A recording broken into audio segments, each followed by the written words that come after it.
Et voilà, très heureux de vous retrouver aujourd'hui sur Clé Média Télévision, votre chaîne où bolingaka mingi et oyo ilaka bino toujours masolo ya kitoko na ngambo ya SB et merci na bino nyonso boza branché connecté na Clé Média Télévision pour kolanda oyo nini tonto ekana memeli bino mokolo ya lelo toza jeudi et topesi mpe babonsoir na baoyo nyonso bazali na bamboka oyo bazali deja pourquoi babonjour mpe na bandeko oyo bazali na misala bazali na bakayu tolingaka mingi kokutana na bino vers 15h 16h et permettre bandeko bayutaki kayu bandeko bayutaki misala bazwa disponibilité ya kolanda émission masolo ya SB masolo ya SB epesi bino lisusu bamerci mingi na confiance na fidélité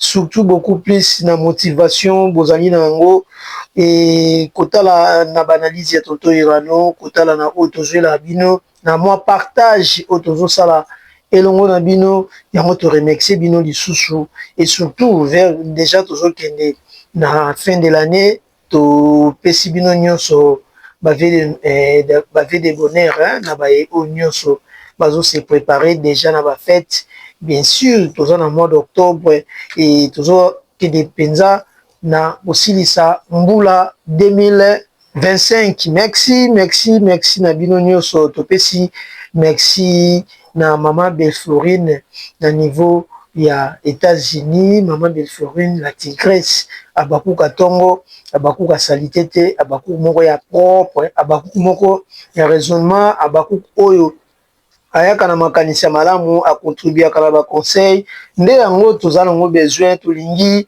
bandeko oyo tozalaka na bango awa oyo tomibengaka babakuk andeo peut-être mpe ya babakuk bafidèle ya tonto irano oyo bolandaka nga na Clé Média tozalaka wana mingi mpona kose soutenir na baconseil na bainitiative ekozala bien yango nde ya motu ya merci na mama Zozo na Inde la mère des opprimés merci na mama Eli Mbizi hymne national azangaka te koya wana mpona kokommente mama Bobette Abakouk aussi na bosani te mama Françoise Abakouk na niveau ya Angola bana Angola nyonso bambote na bino bibiche napesi mbote ebele mwana nouvelle vague mwana ya mama Via bibiche napesi yo bambote encore une fois boza wana ebele bana nouvelle vague lumière boza vraiment ebele tobosani pe te na niveau ya États-Unis Canada France Paris et boza kaka ya biso kwa fala toyaki lisusu lelo mpona kobanda baanalyse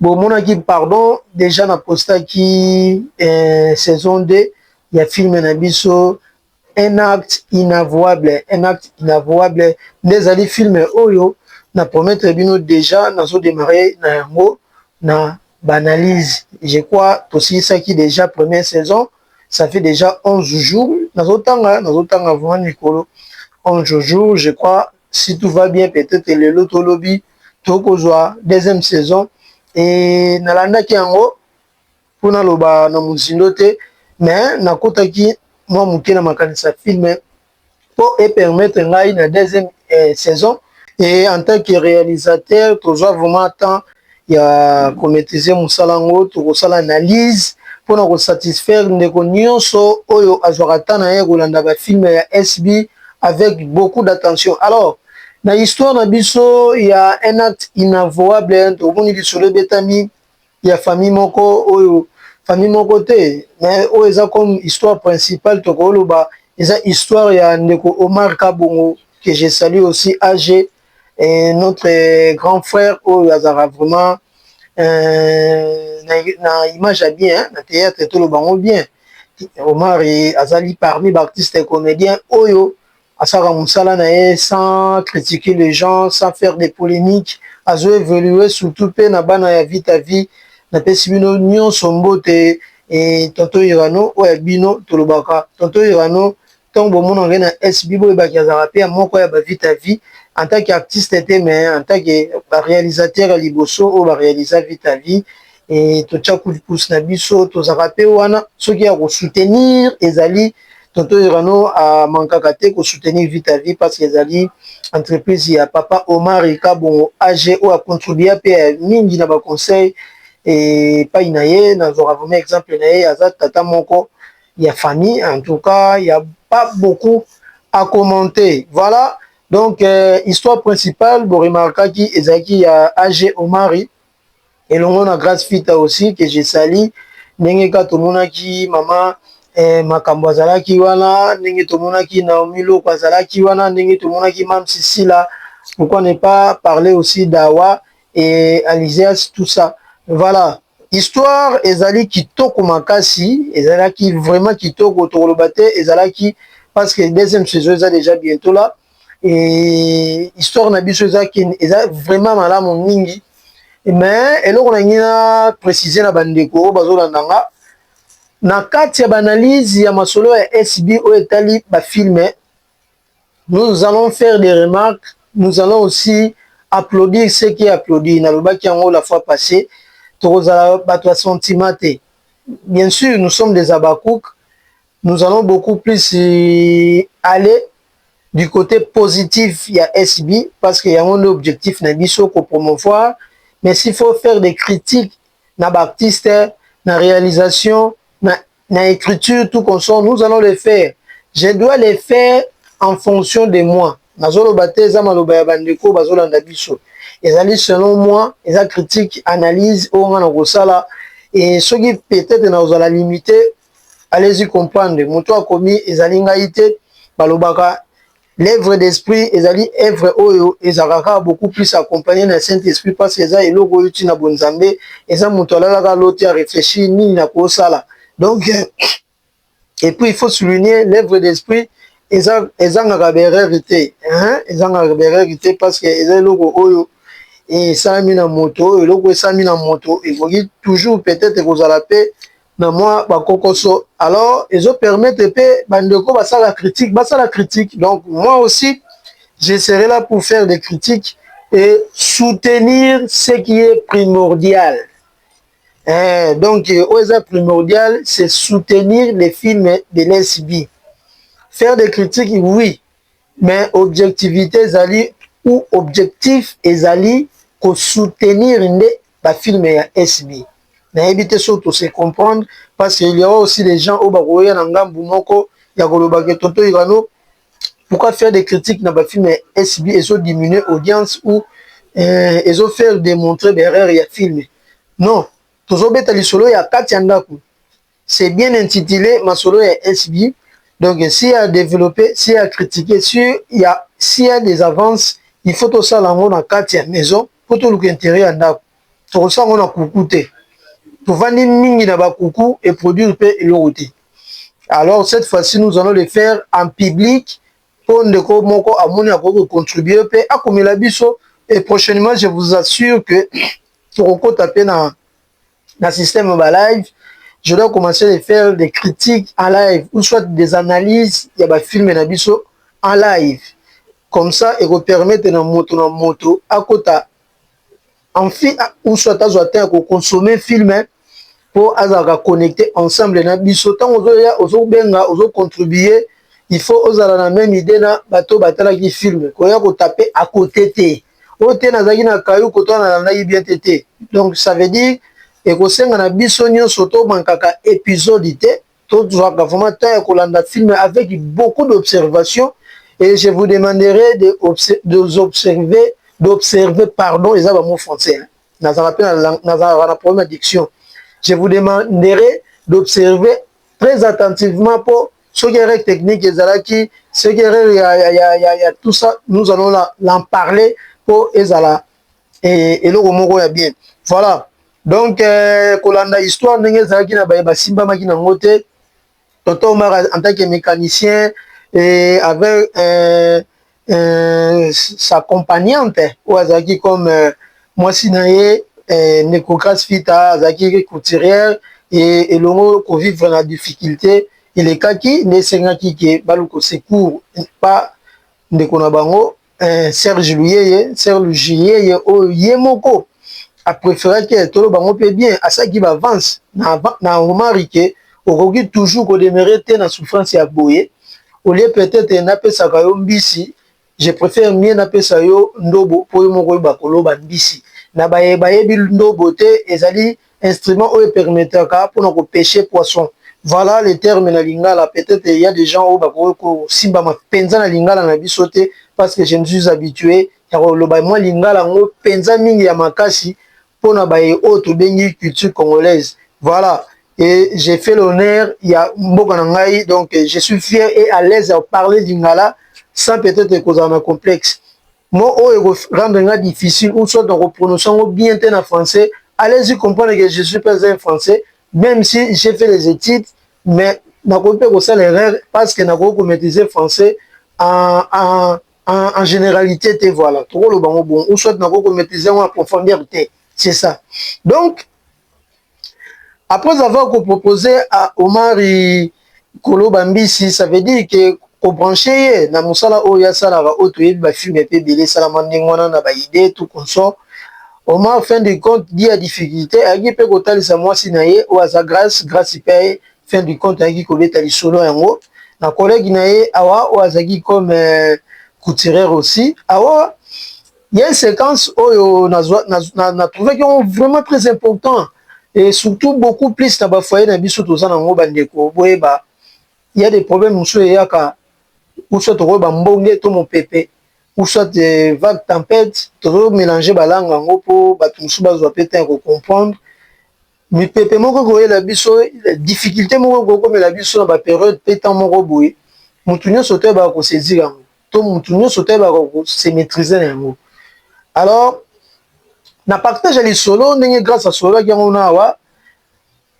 eza na point moko oyo et nandimaki vraiment te nazaki vraiment convaincu te na explication yawa ou soit façon ningaki ko convaincre et grâce dans sens que bon je serais peut-être pas disposé à koloba directement soki na muto asimbamaki na ntango wana lisusu te parce que masolo nazobeta eza na deuxième épisode allez-y comprendre deuxième épisode eza mwa mosika film esi na 10 épisodes alors nazotiela bino extrait juste parti comme ça, to réfléchir ensemble. À suivre.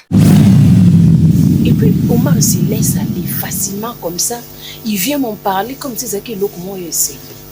Il y a eu un père spirituel à Nezaka Makambo, belé et comme l'autre va commencer un sacrifice. Bani, ngala linga Omar ndenga zana pauvreté nae.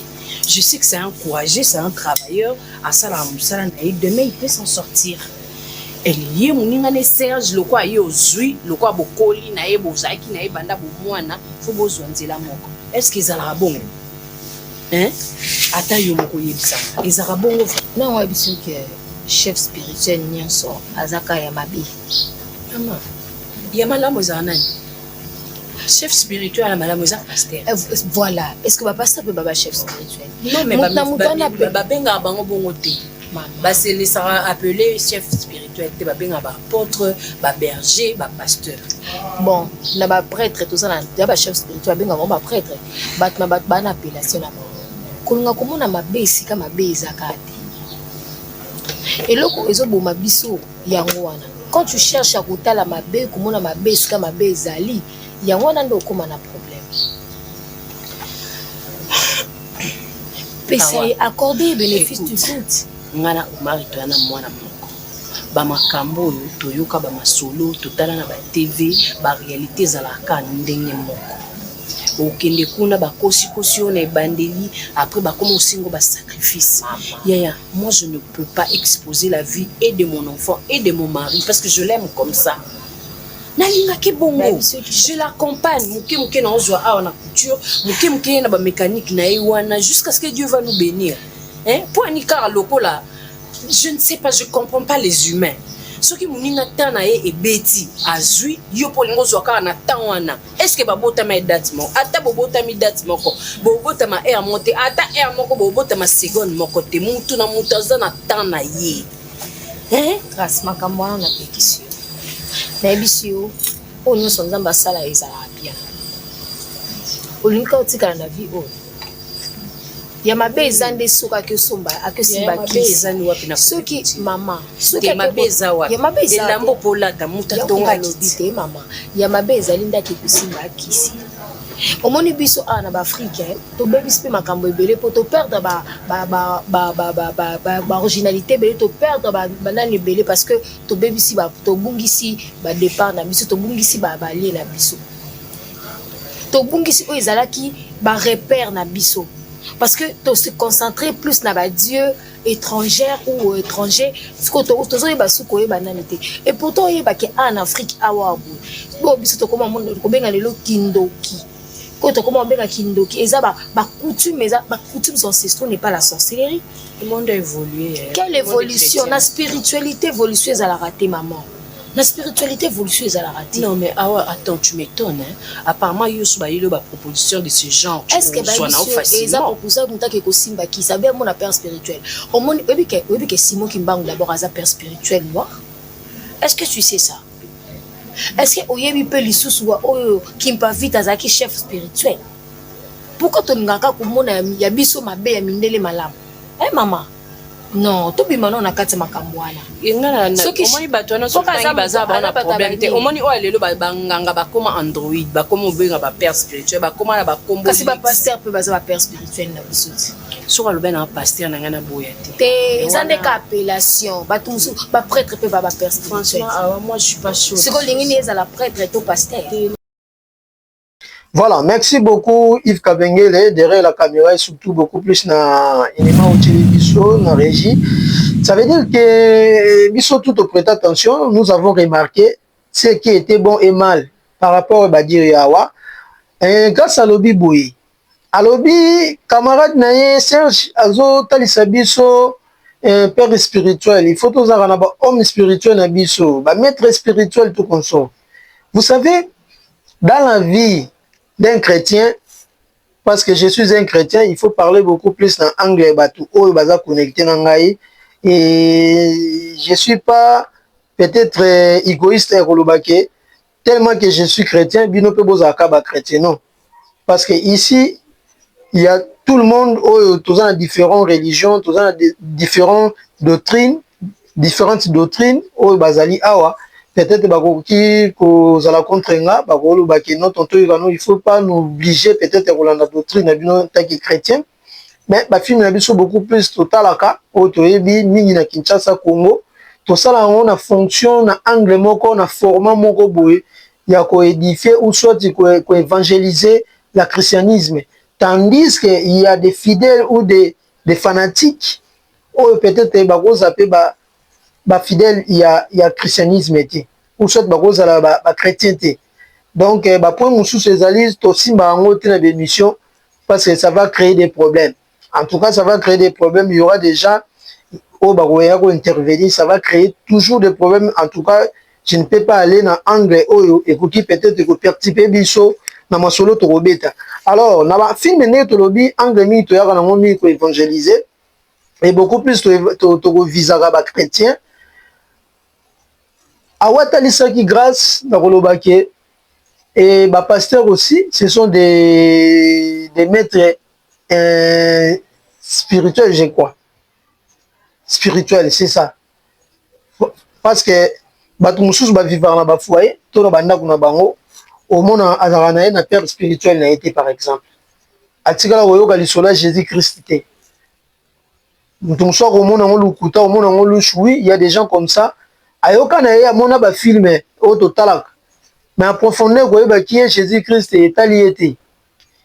Alors, il y a aussi des gens qui reconnaître que Jésus-Christ en tant que Seigneur et Sauveur, qui approfondissent, approfondissent, et l'ingala français, tout comprendre, approfondissent, un homme spirituel ou soit un père spirituel, ou orienté pour permettre à ça la dérapage, à la désorienter. Et ce qui est important, dans des j'avais trouvé ça très important. Pourquoi? Parce que Ezali, partie mon kobo, peut-être on a légèreté, mais c'est tout un film. Partie où on a kaka, il y a un père spirituel, il y a un guide, ya kozala mutu moko boye o aza nzambe epai na yo te mais azali mutu azo-oriente yo par rapport ya chemin de la croix. Chemin de la croix ça veut dire quoi? Koluka elongi ya nzambe, koluka royaume des cieux. Yango en tout coup tokolobaka chemin de la croix na bao baza chrétien baza connecté bazo comprendre directement. Donc ça veut dire confusion ngé ko salema grâce à zolobaki non père spirituel ito nani guide moko boye o ya zotalisa biso ngana zobanga parce que suka ekomaka na bakisi suka ekomaka na ba sacrifice suka ekokotisa des ordres na ba foyer omona mutu abeli liboma. Donc angle déjà grâce à bane kokende na biso ndeko soko pe kozonga sima na deuxième épisode soko peut-être okoki kokwa na ona zoloba te, vous allez directement comprendre déjà que grâce à bane ko pressentir déjà que mabe kozala kaka. Déjà grâce à bane ko pressentir que mabe kozala parce que kozala na père spirituel ou guide et lingi koloba kaka te nganga et lingi koloba kaka te que il faut toi adorer tout ça non. Pourquoi tu kendara l'église par exemple? Tu kendara l'église parce que tous appellent na bateau bazo orienter biso na Biblia. Oko somba Bible yo mona ndako mais so na mutu azo maîtriser azo faire maîtriser yango te. So ozana mutu moko boye azo orienter yo te comment lire la Bible parce que lire c'est bien bon mais comprendre c'est autre chose. Pour ça lecture na yo ndenge mutu so sala la lecture na ba revue tout comme ça mais qu'on approfondit, qu'on comprenne le sens et surtout le langage. C'est ça maintenant le problème. Au rôle baguette, j'ai lu à Matthieu le Bible, mais qu'est-ce qui signifie ces mots-là ou cette phrase-là? C'est ça le problème. Donc, bah, tu belé ça la Bible comme lecture, sans savoir peut-être que les révélations ou soit les prophéties mauvaises en akate liluba. Donc déjà, grâce à Zaki à côté, pour voir que non, so balobi no za na père spirituel ou guide ou maître spirituel et c'est nécessairement c'est la fétiche ou soit des qui bondoki. Non. Moto ayebi bondoki bunga na ngoti. Bondoki bunga na rati. Pour vane tangu Omar ina grâce ba finira ki ko kende na kati ya ndako oyo ya ndeko na biso oxygène na pesi pe mbote na mosika. Et c'est Santa qui et moi qui allait unique que non, ils ont déjà c'est du fétiche. Malgré qu'on masqué, malgré sembla tout ça et oxygène qui n'est non plus loin. Tout le monde qui déjà oxygène à bané peut qu'on parler sur la Bible pour toujours convaincre les gens parce que il y a aussi beaucoup de gens aujourd'hui bazoya na kombo ya Bible bazo convaincre aussi les enfants de Dieu à travers la Bible mais baza inspiré. Et voilà, nazo singa bandeko bazolanda biso bozala vraiment très prudent na bimema na komi kende na komi welisa parce que il y a aussi des gens au bakora se maîtriser te na ta difficulté moko songolo pakala il soye na facilité comme ça qui parce que ndeko na nga to camarade na nga lobaki ke kuneza na bonheur. Qui vous a dit que bonheur ya zwa ki kuna et ça dit intelligence tant on ne soit pas ça na d'étudier et ça va pas ce qui n'est l'église. Il faut se viser à ça. Nous autres un autant gâté pour ne pas critiquer les gens au bazuta peut-être tu chantes un autant gâté. Balobi dans le poto le sali est individuel. Sali au bazo besoin individuel et ni ko lobaka kate na bateau batangi to no bateau ba kenda l'église té. Sali sur les sali o ezagi déjà prophétisé. O ezagi comme destin o ezagi déjà et ko accomplir et ko finir quand on ko accomplir. Il ne faut pas mélanger les choses, il y a kolobaki lokola ya kenda kan église wana bazo nini tout ça pour la prospérité zali bonheur en tout cas on comme en église wana pe mbala moko non. Voilà toyebi finalité auto kozonga makasi simate na kotala kendeko Omari aki ko perdre vie na ye na kotika mokili parce qu'il y avait des conditions. Eza manamuti. Pourquoi ne pas demeurer dans le côté mai? Il y a aussi un moussala mongo boy ozozwa gan pene yo na ndenge ya logique na ndenge ya kimia ke kozela bomengo mongo boy na minita moke. Parce que na nyonso o Omar azwaki na bonheur nyonso ya komayi nango. qu'est-ce qu'il a gagné au juste? Il a bénéficié en quoi? Pourquoi ne sommes pas le bangoua? On coupe pauvre ndeko. Yozola lozolota yaya. Orocha mutu na se, orotika ta libanga moko te na se ya mayi oyo, na se ya mokili oyo bato batangi pe kombono na nsima. Ah yaya. Soki ozwaka mpe ntango tanga Bible, tanga Bible bien, tu comprendre que tout est vanité. Bayo nyonso oyo yebi bazalana na bakombo, bazanga donc bato bayebaka kolata, kozala kitoko tout ça, bakenda nango na sa mabele ndeni. Bakenda nango na sa mabele ndeni. Ata bachumo libulu bakundio na lopango no wana ya villa. Osoki, il y a des gens au baotika, il y a d'autres gens na ba pauvre yo fingaka na nzela. Bayo me maserke no mutu ba ocha obo. Bato musu yo mona pamba no bwa ni soyo mona ka miete ye gutfi ya okoma na niveau na ndeni. A okoma na niveau na mushu yo za na CM tamini serke na yo to yo na morgue mto pasolo dibu. Boss ki zenga peut-être na terre. Pour me connaître na morgue pe asona mutango papa na nga kufaka tango na zoka chance okota na morgue nde na mona mamulinga na kati ya morgue kenzoto oyo mona koza danger wana oza soki ndenge nini ezala na mwili oti ezala na mwili oti ndeko oyo nyonso tomonaka oyo tout oza nango na sa moyo eza nango vanité ena importante cité. Beaucoup de gens pourquoi Jésus qui salobaka dans Nicodème que non, il est très difficile qu'un homme riche entre dans le royaume des cieux. Si je ne me trompe pas, si peut-être Nathan a rappelé Bible bien ou n'a maîtrisé, je crois que Nicodème. Parce que moto azana mon solo, moto azana ma coquille, sinon yé, à quoi croire que à quoi ça nyonso, à quoi somba nyonso, non, pas possible. Même oxygène nous azaki nganga, père spirituel soi-disant, yé pas au chamutu na si, au tika, bomengo nyonso ba pese na monde molili wana. Tandis qu'avant Jésus-Christ, ils ont plus que nyonso. Ils ont plus que nyonso. Et puis ce qu'on s'est dit constat, bateau bazara Jésus-Christ, parce qu'il y a Jésus-Christ et Jésus-Christ. Bateau va recevoir Jésus-Christ comme Christ sauveur et Seigneur et sauveur, en vrai et en vérité. Bazara à l'aise. Ce qu'on s'est dit constat, azala cordonnier, azala mon tirage, azala mon vernis, azala soki muta passe neni, au moins azala rani na kimi. Ce qu'on s'est dit constat. Kozanga ya kolia, oui. Aozanga ya kolia. Mais on dirait quelque part au moins mutabonga zo vivre kaka. On est mutabonga zo vivre kaka.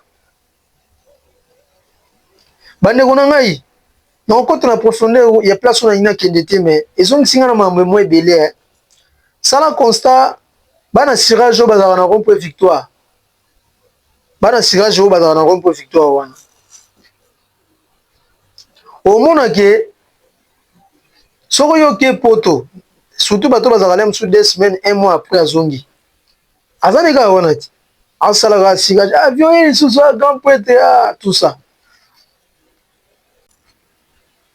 grand poète tout ça OK poto zongi aye sous ça sirage kana kwa wana azo souffrir dans sa moi oui mais yo okoma na niveau mo boy na ba stress mususu okendaki nango nango zongaki nango soto yaki kino ngozonga nango zonga ba mama na stress ozongi maladie tout ça ba mabele mais tango yo tcha sirage mona sirage anazane ka intact ave ondiri santé na yo ndenge za ndenge mususu ondiri santé na yo za ndenge mususu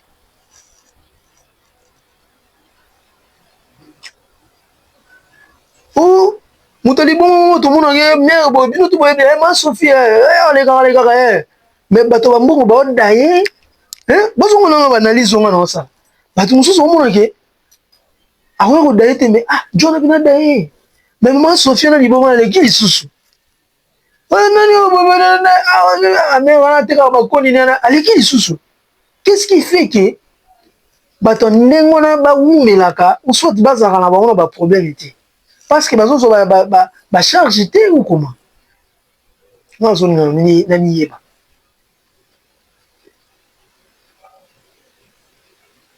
olinga na miyeba na place wana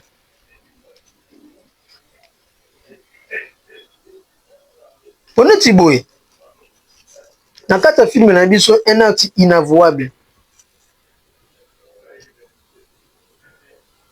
Après avoir copié de Omari, Oyo, azalaki détourné dans le bangon na terme wana, détourné dans le sens que moi si na beti chita estima, il y a souffrance, il y a injustice, à mon que azonga pe panganga wana, après ça épée au-delà et la haut mobile na nga zali na ngo parce que mobile na nga les lois ont maltraité nga bosani qui ba souffrance tous les gars qui est ensemble tout ça. Et surtout beaucoup plus ce qui est très difficile pour perdre moi na bango. Moi na mon koka ko ba pesa ibino on dimi ko sacrifier pour na intérêt à ça moi ndeko na ngai ozotala ngai ozolanda tonton izano na clé média télévision. Nalingi o considérer mission oyo pe parmi ba mission pour ba plateau ndengwana. Malgré ba moyens, malgré ba qualité, mais botia biso pe na rawana.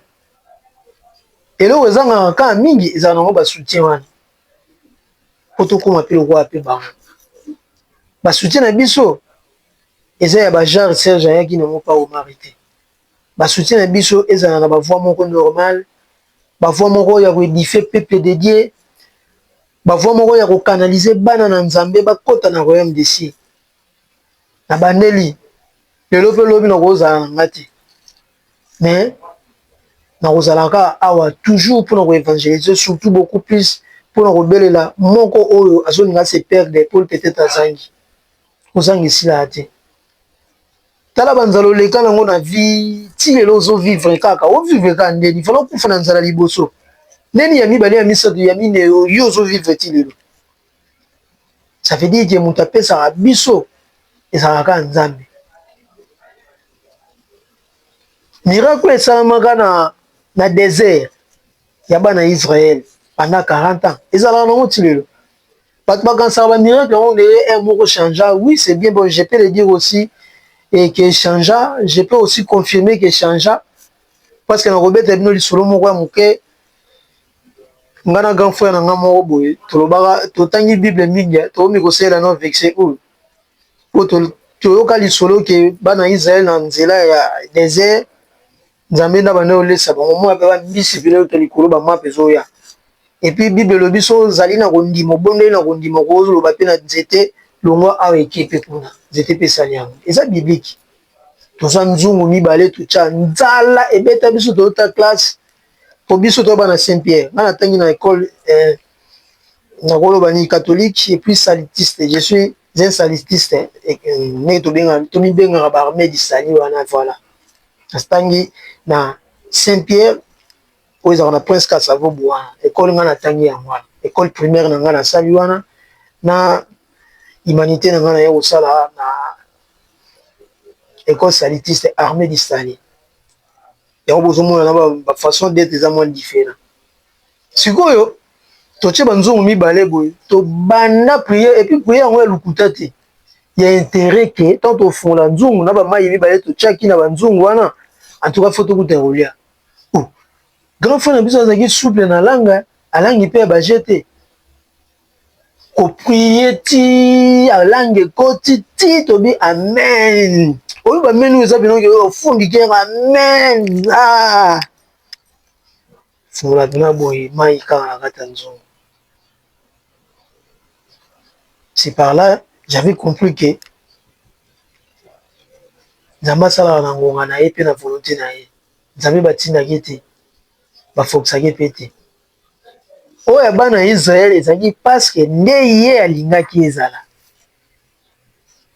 okomparaka makambo te kosala baconfusion te obondela oyo banzambe Josué écoute Jonas na libulu na monoko ya mbisi yoke no mikongo te na fleuve Congo so obima voilà En tout cas, merci Nabino Nyonso, bozui, tant peu confiance au Rolanda Ngai, tonto Irano, les tonto les Abakouk, et surtout beaucoup plus, j'ai dit merci aussi à maman Bergeline, hein, Bergeline, États-Unis, na piso mbote, maman Jocelyne, et maman Kitoko Jocelyne, na États-Unis aussi, na Bosanité, maman Afi Mayemba, maman Afi Mayemba, bazali longona maman Yvette Pemba, il passe à maman Afi Mayemba, et na Bosanité grande sœur, il y a maman Afi Mayemba, na Bosana répété, et maman Oya Tikarangati na ba conseil, maman Elimbisi, hymne national, na Bosana répété, maman Zozona Inde, la mère des opprimés, Bato Boye, attention à sali fièvre, amenye kisita oyoka bien po, asungaka na bato ya mona na ete. Mais yo, il faut baya baganga baloba pour pas comprendre yo kabaka. Ti, ça va bon oti.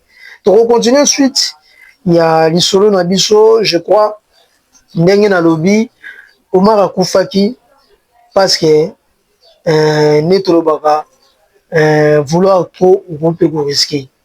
En voulant trop gagner, tu risques de perdre tout. Avec au perdre de bons moyens, à tiki pe yango et zemi pas tiki ki na ndeko na omilo kwa. Ezaki na ngo zeme makiona zeme malamu te tala nenge mama makambo aleli et mwana oyo ya mwasi abande kopesa confiance azo kokwa ki nazaka na bokilo na ngai ya solo na omiaki okatele mangala mpona otalise ke ba jeune na bino bondoko fonctionner yo na mwana na ya bondoki tala pe zeme ngo ezalaki na mo lisusu te et c'est ça oyo eza conséquence ya bandeko ebele lelo ozotraverse na vie moko boye ozomituna tu vois, puis t'as la paix passée, t'as la rétroviseur, ma béni soto sara na se amour ifuta makaka na se a. Au groupe on appelle le pan, on sommi pe mutuka, mais aux ana film ou aux oyo kaka. Bon quand ça va te ko bonga, on sommi mutu ko bonga, aux voyages aux bonga déjà, les barbiers sili comité na yote. Les carnets existent. Ce qu'on a passé mon sombre, ça va tu ma bé. Ozo mutuka osomba mapango osala ba voyage olia kitoko suka carmen wana eko exister ezonga pasi na yo ekozwa yo pe kocha mutu na se na kisa moke ya mwa moke ozali no na capacité ya kosomba même hôpital mobimba mais okama okufa bolokwa ozangaki na mbongo mta et voilà ça continue pourquoi parce que na ngambu ya tonto o un acte inavouable tokolo besoin exister parce que ça voit qui alobaki yango déjà clair et yo kendaki na ndako nganga na condition bapesaki yo ya kolamba libata te olambi libata pourquoi oyebaki tout ça déjà voit qui bato bayokaki yango et tel que Naomi Lokwa maman makambo avait compris que moi na koteki nzela ya molili histoire il faut continuer. C'est pour cela que tout le monde deuxième saison autre senga na bandeko tout boza la brancher na SB maison mère les abakou goûter parce que tout ça au-delà du mal autres c'est déjà 8e épisode aujourd'hui j'ai dit mais na les abakou de l'SB tout c'est la deuxième saison oyo to ebaté ko benga na sila awa dans quatre entreprises et puis grâce à ce simbeloté hein bozuna yo et simbeloté na mono simbeloté na mono ndenge o raté na né nazo mona kaka mais total na deuxième saison ndenge ko kendele et merci na bino nyonso bolanda ki tonto yo na bokebi nyonso s'il faut faire des critiques je dirais tout simplement que grâce à Kota qui l'incarnation bien té selon moi parce que déjà dans mon temps ça écriture ou ça scénario azape